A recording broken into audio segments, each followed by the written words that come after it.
السلام علیکم پیارا حضور. میرا سوال تھا، جب بھی کوئی بڑا نیچرل ڈیزاسٹر آتا ہے اور تباہی آتی ہے تو اکثر غریب ممالک پہ آتی ہے اور غریب لوگ متاثر ہوتے ہیں، تو اس کی کیا حکمت ہے؟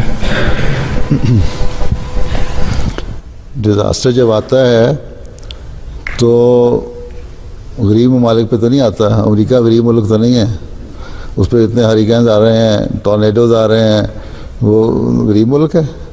ہاں، جو امیر ہیں ان کو کہ مدد کرنے کے لیے پبلک ہی ہے جو اس کو امیر بنا رہی ہوتی ہے. کوئی انڈسٹری چل رہی ہے تو اس میں جو کامن لیبرر ہے وہی کام آ رہا ہوتا ہے. خدا تعالیٰ قرآن شریف فرماتا ہے اگر میں نے دنیا کو تباہ کرنا ہوتا ہے ایک دم میں تو میں جانوروں میں سے کوئی چیز کو نہ چھوڑتا. اس کا مطلب جو لیونگ بینگ ہے، اینیملز وغیرہ سارے، پہلے ان کی تباہی آتی، اور ان کی تباہی جب آئے گی تو انسان کی تباہی بھی آ جائے گی.